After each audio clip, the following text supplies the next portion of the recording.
Hello everyone. आज की इस क्लास में राजस्थान पीजीटी एग्ज़ाम 2025 में जो हुआ था उसके क्वेश्चंस को देखने वाले हैं। आप सभी इस क्लास को ज़्यादा से ज़्यादा लोगों के साथ शेयर कर दीजिए। समाजशास्त्र से संबंधित सभी परीक्षाओं के लिए यहाँ पर प्रैक्टिस सेट एंड सोशियोलॉजी के नोट्स पीडीएफ फॉर्मेट में प्रोवाइड कराए जा रहे हैं। इससे संबंधित जानकारी के लिए यहाँ पर एक व्हाट्सएप नंबर दिया गया है जिस पर आप मैसेज करके पूरी जानकारी ले सकते हैं। नंबर है 790-555-3851। समाजशास्त्र के नोट्स की बात की जाए तो ये नोट्स सभी परीक्षाओं को ध्यान में रखकर तैयार किए गए हैं। सभी परीक्षाओं के लिए ये नोट्स उपयोगी हैं। राजस्थान असिस्टेंट प्रोफेसर का जीएस का प्रैक्टिस सेट भी आपको यहाँ पर मिल जाएगा, जिसमें टोटल आपको 15 प्रैक्टिस सेट देखने को मिलेंगे। बस कुछ ही देर में क्लास शुरू होने वाली है। आप सभी इस वीडियो को ज़्यादा से ज़्यादा लोगों के साथ शेयर ज़रूर कर दीजिए।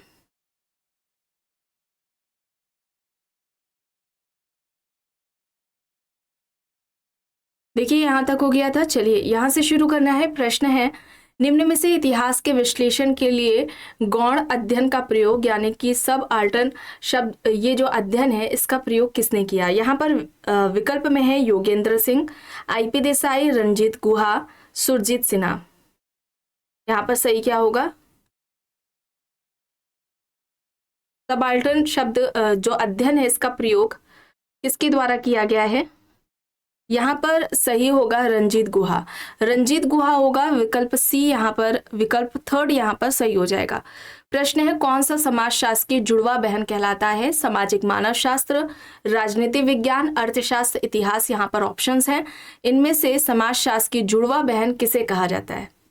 इसे कहा जाता है सामाजिक मानव शास्त्र को। ठीक है, सामाजिक मानव शास्त्र को कहा जाता है। और ये किसने कहा है? क्रोबर ने कहा है। किसने कहा है? याद रखिएगा, क्रोबर ने कहा है। इस तरीके से प्रश्न आता है कि समाजशास्त्र व मानव शास्त्र जुड़वा बहनें हैं। क्रोबर ने कहा था। किसने कहा था? क्रोबर ने कहा था। ये याद रखेंगे आप। अब यहाँ पर देखिए प्रश्न है, अति यथार्थता को किसने उत्तर आधुनिक समाज की विशेषता कहा? विकल्प में है डेनियल बेल, ल्यूड्यूमो, माइक ओडोनेल, जॉन बोडिलार्ड। यहाँ पर ऑप्शंस हैं। अति यथार्थता को, हाइपर रियलिटी को उत्तर आधुनिक समाज की विशेषता किसने कहा? यहाँ पर क्या होगा? यहाँ पर सही होगा बोडिलार्ड। ठीक है, बोडिलार्ड होगा। फोर्थ यहाँ पर राइट आंसर हो जाएगा। ठीक है, बोडिलार्ड से जुड़े हुए कुछ स्टेटमेंट्स हैं यानी कि कथन हैं जो कि परीक्षाओं में पूछे जाते हैं। इन्होंने उत्तर आधुनिक समाज को उपभोग का समाज कहा है। ये इस तरीके से याद रखेंगे आप। प्रश्न पूछा जाता है उत्तर आधुनिक समाज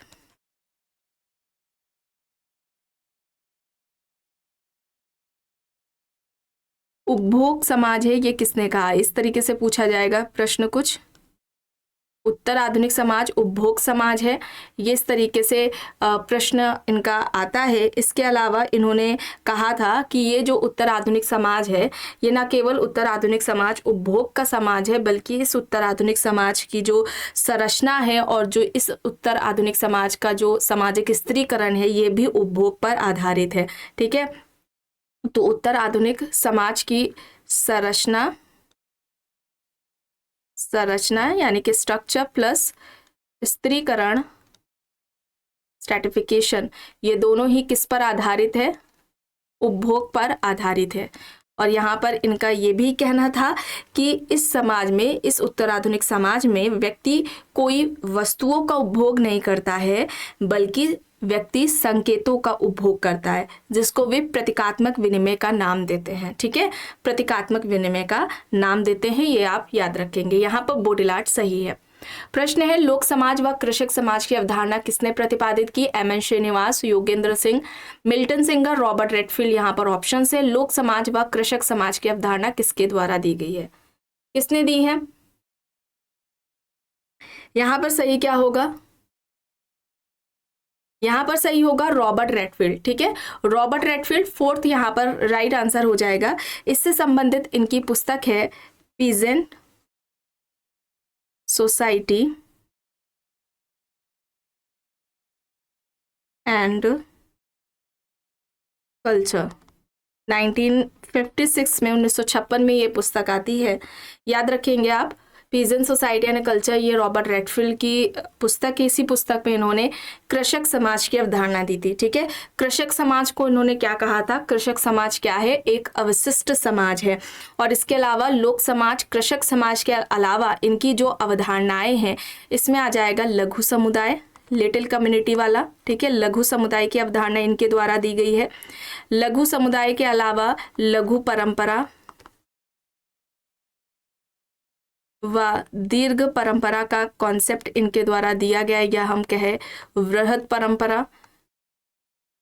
फिर लोक संस्कृति। ठीक है, लोक संस्कृति, यह अवधारणा भी इनके द्वारा ही दी गई है। ठीक है, तो ये अवधारणाएं इनकी आपको याद रखनी है। इस तरीके से एग्जाम्स में पूछा जाता है। आगे देखते हैं, प्रश्न है समाज मनुष्य तक ही सीमित नहीं है, किसने कहा? मैकेवर एंड पेज, हॉट and Hunt, C.H. Mead, Elliott and Merrill यहाँ पर ऑप्शंस है। समाज मनुष्य तक सीमित नहीं है, ये किसके द्वारा बात कही गई है?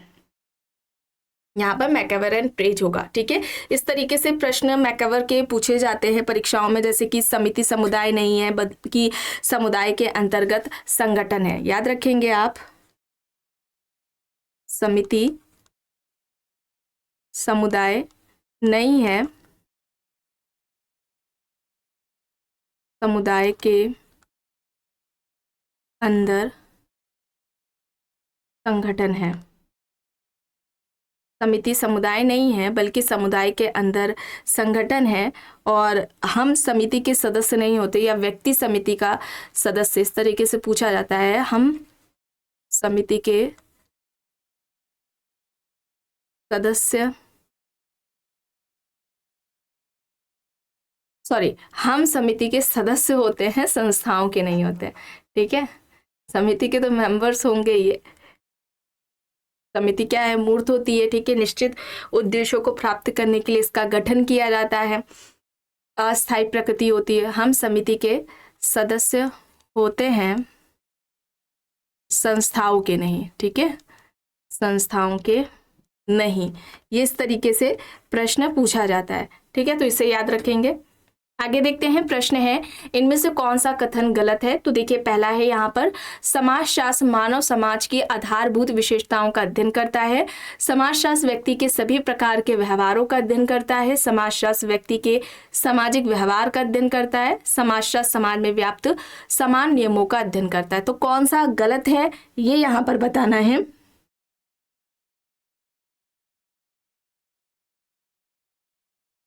यहाँ पर क्या हो जाएगा?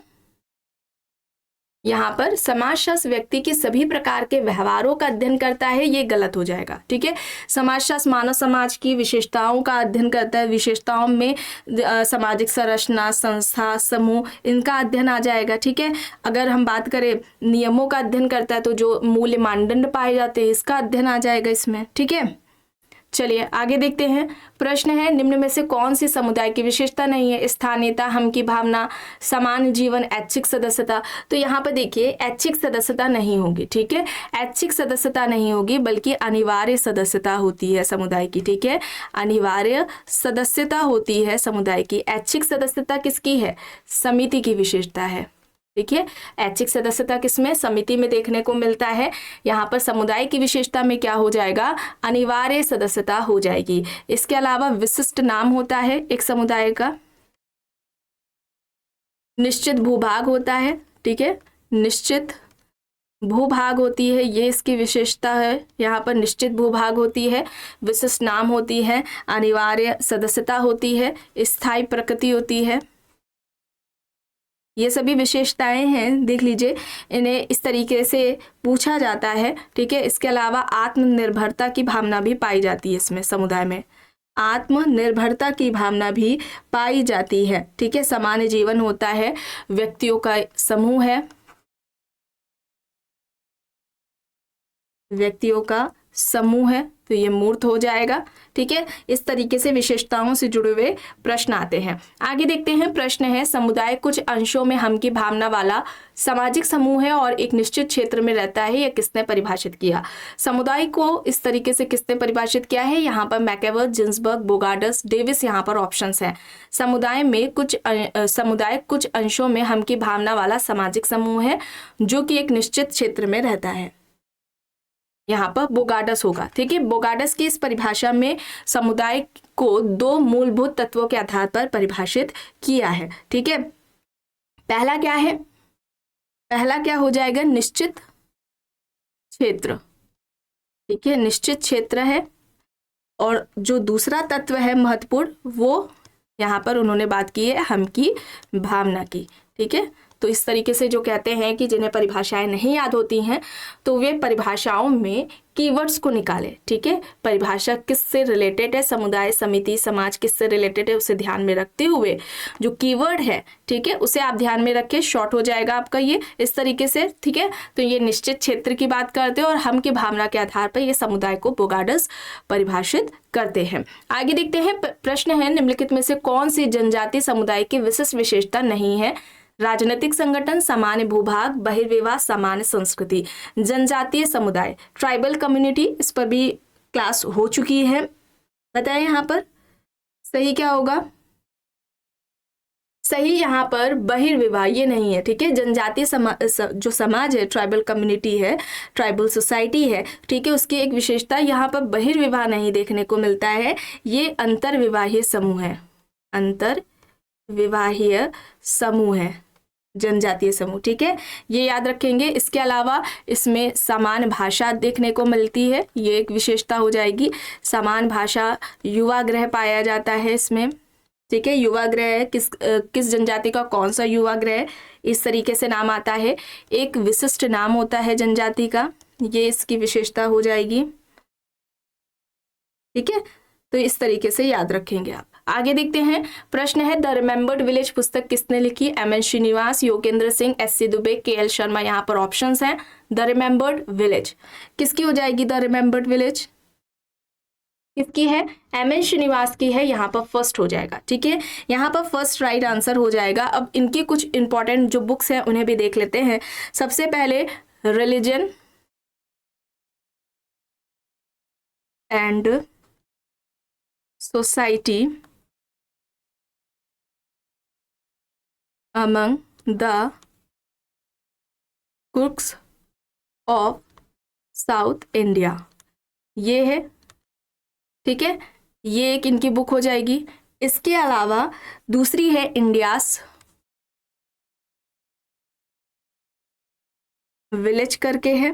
ठीक है, ये वाली 1952 में आती है, religion and society. India's village आती है 1955 में। ठीक है, इसके अलावा marriage and family in Mysore है, ये पुस्तक इनकी, marriage and family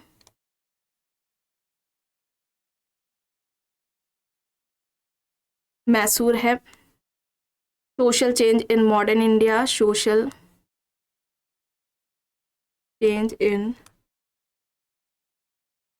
modern India. तो ये कुछ बुक्स हैं, इन्हें आप याद रखेंगे, इनसे प्रश्न एग्जाम्स में पूछे जाते हैं। आगे देखते हैं, प्रश्न है शामीरपेट गांव के अध्ययन पर आधारित एस.सी. दुबे की पुस्तक का नाम बताएं। इंडियाज विलेजेस है, इंडियन विलेज है, विलेज इंडिया है, village life in northern India है। तो शामीरपेट गांव के अध्ययन पर आधारित एम.एन. श्रीनिवास की कौन सी पुस्तक है। इस पुस्तक में एम.एन. श्रीनिवास ने शामीरपेट गांव के बारे में बात की है। शामीरपेट पे गांव पर अध्ययन किया, उसका जो निष्कर्ष था, जो भी बातें थी, उसे किस पुस्तक पर लिखा है, उसका वर्णन किस पुस्तक में किया है। तो यहाँ पर सही होगा इंडियन विलेज। ठीक है, इंडियन विलेज होगा सेकंड, यहाँ पर राइट आंसर हो जाएगा। इनकी बुक्स के बारे में बात करें तो एक है द कमार। ठीक है, द कमार है, कमार जनजाति पर इनका अध्ययन रहा है, एंड इंडियन विलेज है, एंड इंडियन विलेज है, ये इनकी बुक हो जाएगी। इसके अलावा इंडियाज चेंजिंग विलेजेस करके है, इंडियाज चेंजिंग विलेज है, ये इनकी हो जाएगी। Contemporary India and its modernisation, ये भी इनकी एक बुक है।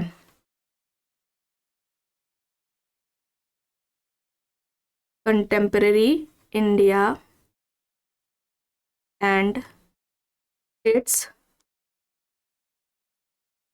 मॉडर्नाइजेशन। ठीक है,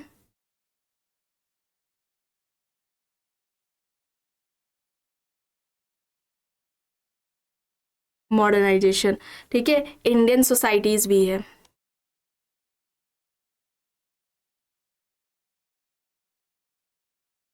तो ये बुक्स हैं एस सी दुबे, श्यामाचरण दुबे की, इन्हें आप याद रखेंगे। आगे देखते हैं, प्रश्न है post modern perspective on Indian society किसके द्वारा लिखी गई? T K. Oommen, K L. Sharma, Andre Beteille, S L. Doshi. यहाँ पर ऑप्शंस हैं।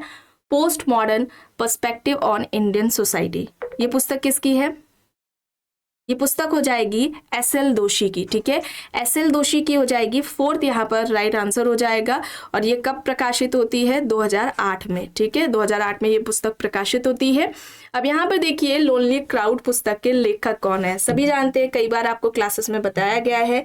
जी.सी. होम्स हैं, डेसमंड मोरेंस है, पार्सन्स है, डेविड रिजमैन है। द लोनली क्राउड किसकी पुस्तक है? डेविड रिजमैन की है, ठीक है। डेविड रिजमैन की है, फोर्थ यहाँ पर राइट आंसर हो जाएगा। और डेविड रिजमैन ने व्यक्तित्व के 3 प्रकार के व्यक्तित्व की बात की है इनके द्वारा, ठीक है। परंपरागत व्यक्तित्व है या परंपरागत निर्देशित व्यक्तित्व, ठीक है।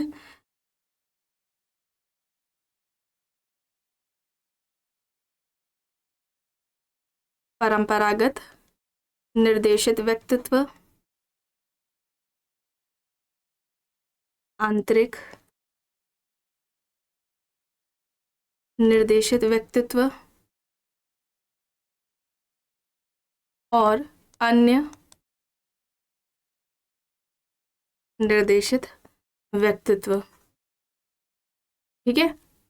ये 3 प्रकार के व्यक्तित्व की बात डेविड रिजमैन के द्वारा की गई है। आगे देखते हैं, प्रश्न है हम की भावना के आधार पर सामाजिक समूह का वर्गीकरण किसने किया? W G. Sumner, MacIver, R K. Merton, S C. Dube. यहाँ पर ऑप्शंस हैं। हम की भावना के आधार पर सामाजिक समूह का क्लासिफिकेशन किसने किया है? यहाँ पर सही क्या होगा? समनर होगा, ठीक है। समनर होगा फर्स्ट, यहाँ पर राइट होगा। इन ग्रुप एंड आउट ग्रुप का जो कॉन्सेप्ट है वो इनके द्वारा दिया गया है। अंतः समूह व बाह्य समूह, ठीक है। बाह्य समूह, ये जो 2 प्रकार हैं समूह के, वो किसने बताए हैं? समनर ने बताए हैं। इसके अलावा नृजाति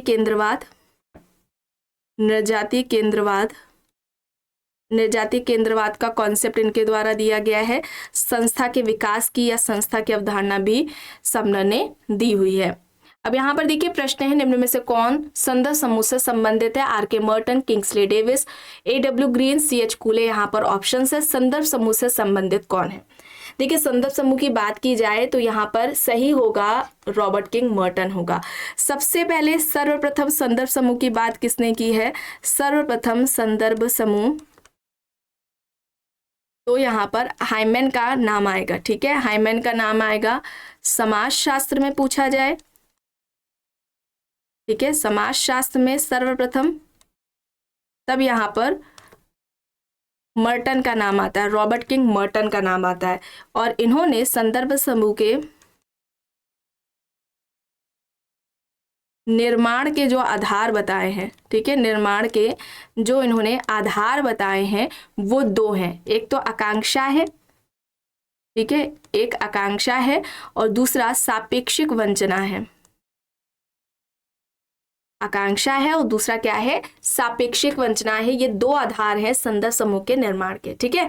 आगे देखते हैं, प्रश्न है निम्नलिखित में से कौन से परिवार का प्रकार बर्गेस एंड लॉक ने दिया? सरल और यौगिक, समानवादी, प्रभुत्व वाला तथा स्वायत्त, संस्थागत तथा सहचारिता, एकांकी तथा संयुक्त। ये आपको कई बार क्लास में कराया जा चुका है। परिवार का प्रकार बर्गेस एंड लॉक ने दिया है। उन्होंने 2 तरह के परिवार की बात की थी, संस्थागत परिवार और सहचारिता पर आधारित परिवार, ठीक है। तो ये 2 प्रकार यहाँ पर विकल्प, यहाँ पर थर्ड हो जाएगा ऑप्शन, ठीक है। थर्ड यहाँ पर राइट आंसर हो जाएगा। अब यहाँ पर देखिए, प्रश्न है किसने अपने पुस्तक the coming world of transformation में कहा कि परिवार विलुप्त होने के कागार पर है? Alvin Toffler, Ferdinand Lundberg, Kingsley Davis, William Wolf. यहाँ पर ऑप्शंस हैं। The coming world of transformation book भी इंपॉर्टेंट है, इसे याद रखेंगे आप। यहाँ पर सही क्या होगा? किसने बात की है?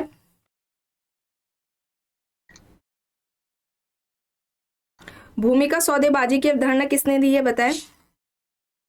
भूमिका सौदेबाजी की अवधारणा किसके द्वारा दी गई है?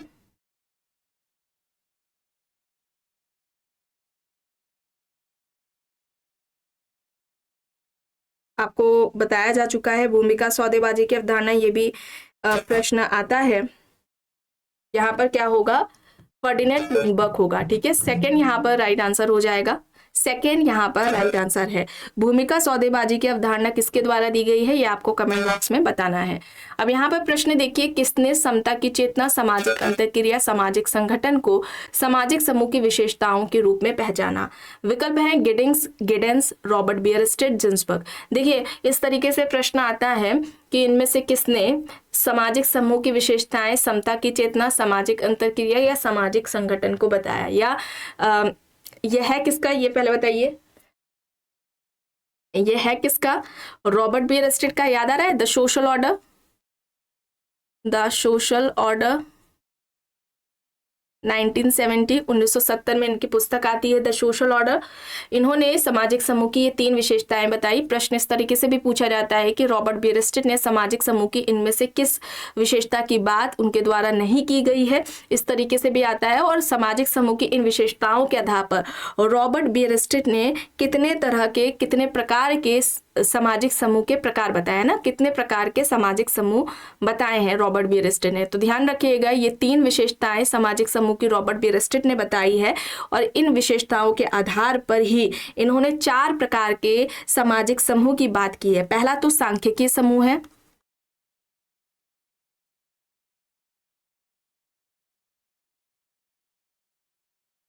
ठीक है, पहला क्या हो जाएगा, सांख्यिकीय समूह हो जाएगा। दूसरा है समाजीय समूह, और ये प्रश्न आता है, सामाजिक हो जाएगा एक। सहचारी हो जाएगा, सहचारी समूह। ठीक है, ये याद रखिएगा, 4 प्रकार किसने बताए हैं, रॉबर्ट बियरस्टेड ने। अब यहाँ पर देखिए प्रश्न है, मॉर्गन के अनुसार परिवार कितनी अवस्थाओं से होकर गुजरा है? 3, 4, 2, 5 यहाँ पर ऑप्शंस हैं। मॉर्गन के अनुसार परिवार कितनी अवस्थाओं से होकर के गुजरा है? कई बार प्रश्न कराया गया है, 5। ठीक है, 5 अवस्थाएं बताई थी। पहला क्या बताया था इन्होंने, समरक्त परिवार। दूसरा समूह परिवार। तीसरा युगल परिवार। फिर पितृसत्तात्मक, और फिर एक विवाहित परिवार।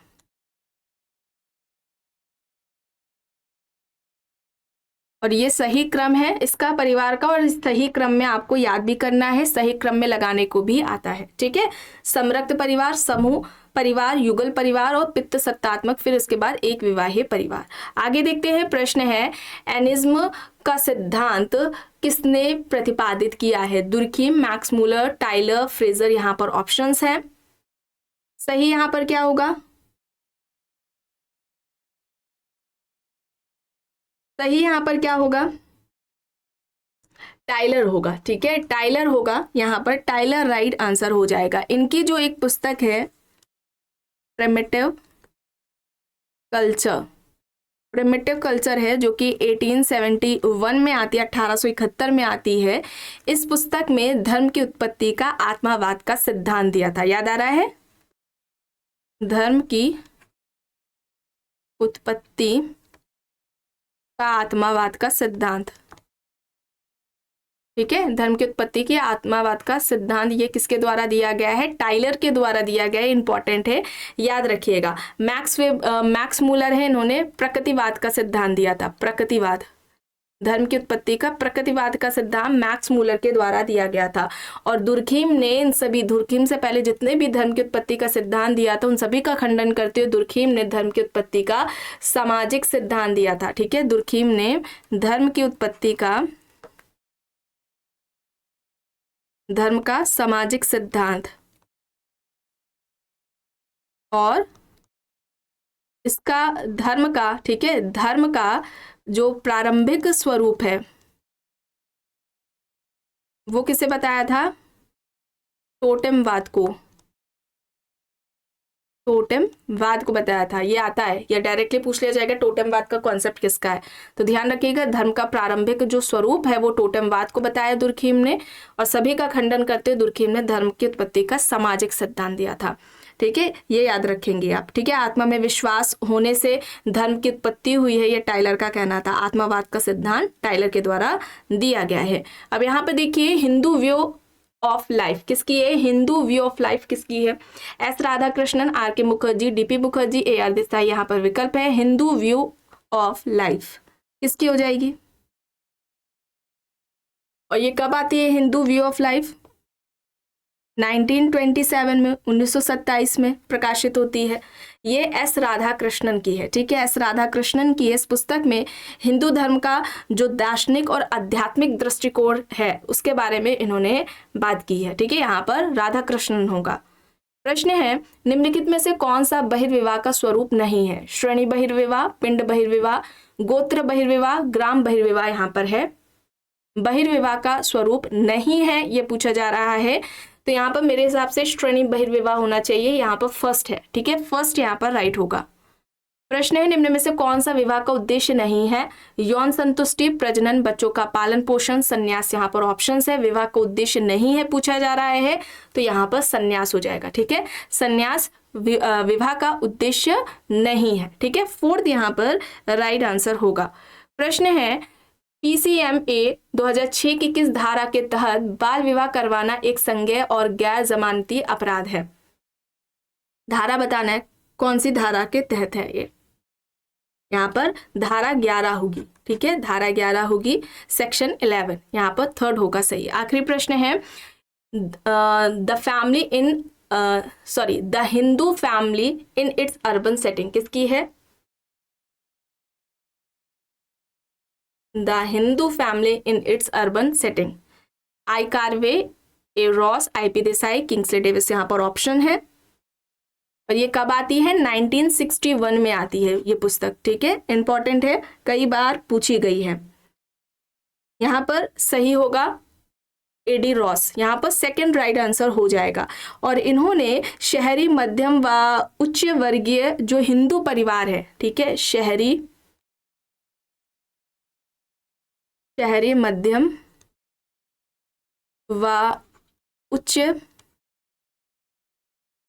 वर्गीय हिंदू परिवारों पर अध्ययन इनका रहा है। ठीक है, किसने किया, इस तरीके से पूछा जा सकता है, तो ध्यान रखिएगा AD रॉस ने किया है। ठीक है, यहाँ पर IP देसाई की अगर हम बात करें, IP देसाई की बुक के बारे में जो कि इंपॉर्टेंट आती है एग्जाम में, सम एस्पेक्ट्स ऑफ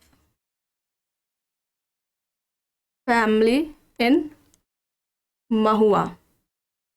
ठीक है, ये 1964 में पुस्तक आती है इनकी, इंपॉर्टेंट है, याद रखेंगे। IP इरावती कार्वे की बात करें, ठीक है, कार्वे की अगर हम बात करें, कार्वे की कौन सी पुस्तक है, किनशिप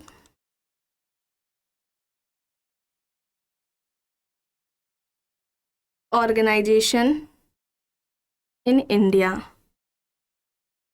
1953 में ये इनकी पुस्तक आती है, इरावती कार्वे की। ठीक है, तो यहाँ पर आज की इस क्लास में बस इतना ही। आई होप ये आपको पसंद आई होगी। अगर आपको पसंद आई है तो प्लीज़ लाइक करिएगा, कमेंट करके ज़रूर बताइएगा। चैनल पर अगर आप नए हैं तो चैनल को भी ज़रूर सब्सक्राइब कर लीजिएगा, एंड इस वीडियो को जितना हो सके ज़्यादा से ज़्यादा लोगों के साथ शेयर भी ज़रूर करिएगा।